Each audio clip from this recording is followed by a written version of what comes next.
ভাই রে ভাই, শাশুড়িকে বিয়ে করা নিয়ে কি বললো রে ভাই মৌলানা আবুল কাশেম সরকার, আগে ভিডিওটা দেখলেন। স্ত্রীকে তালাক দিয়ে নিজের শাশুড়িকে মানে স্ত্রীর মাকে বিবাহ করলেন, ইসলামে কতটুকু বৈধতা আছে এই ব্যাপারে প্রশ্ন এসেছে। প্রিয় ভাইরা আমার, প্রিয় বোনেরা আমার, ইসলাম একটি শান্তির ধর্ম, ইসলাম একটি মনোনীত দিন, ইসলাম একটি শান্তিপ্রিয় ধর্ম, যে ধর্মের বিধান আছে। কিন্তু যিনি বিবাহ করলেন উনি কি সত্যিকার ইসলাম ধর্মের পরিপন্থী? যদি তিনি ইসলাম দলের পরিপন্থী হয় তাহলে ইসলাম ধর্মের কিছু রীতিনীতি আছে, কিছু নিয়ম কানুন আছে। ইসলামের রীতি অনুযায়ী এবং নিয়ম কানুন অনুযায়ী যদি বিবাহ হয় এবং বিচ্ছেদ হওয়ারও সিস্টেম আছে। সেটা কেমন?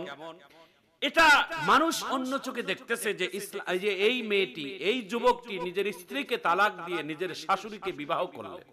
নেট জুড়ে ভাইরা, এটা কিয়ামতের আলামত।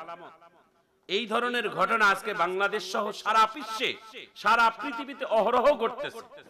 তাদের আসল ঘটনা হচ্ছে আল্লাহর ভয় তাদের অন্তরের মধ্যে না থাকার একটা সবথেকে মূল কারণ। ইসলাম ধর্মের রীতি হচ্ছে নিজের স্ত্রীকে বিবাহ করার পর যদি তালাক প্রাপ্ত, তালাক হয়ে যায়, তালাকের 3 মাস ইদ্দতের পরে তার স্ত্রীকে, তার শাশুড়িকে বিবাহ করা আমাদের ইসলাম ধর্মে জায়েজ আছে। কি মুফতি সাহেব আছেন না? কিন্তু এটা শরীয়ত সম্মত হতে হবে, এটা কোরআন সুন্নাহ মোতাবেক হতে হবে। এটা স্ত্রীকে বাদ দেওয়ার পাশাপাশি সঙ্গে আরেকটা বিয়ে হবে, এটা এমনটা না। একটা ইসলাম ধর্মের নিয়ম নীতি অনুযায়ী বিবাহ করতে হবে, বিচ্ছেদ করারও সিস্টেম আছে। বাংলাদেশে অহরহ নিজের স্ত্রীকে তালাক দেয়, 1 2 3 দিয়েও দেয়, আবার সকালবেলা তালাক দেয়, দিনের বেলা বিকাল টাইমে আবার সংসারে জুটে করে। কিন্তু এরকম তালাক ইসলামে বৈধ আছে কি? এই সমস্ত তালাক আমরা দিই আবার গ্রহণ করি।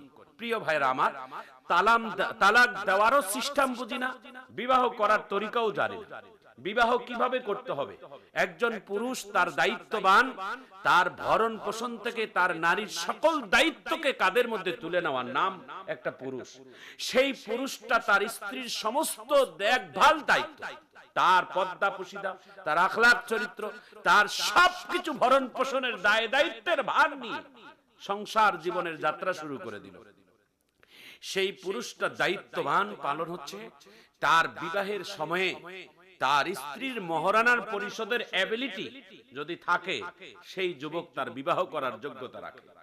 যদি মহারানা পরিশোধ করার মতো এবিলিটি, যোগ্যতা না থাকে, তাহলে তার বিবাহ করা না গিয়ে তার যৌবন কন্ট্রোল করার জন্য তিনি রোজা রাখেন।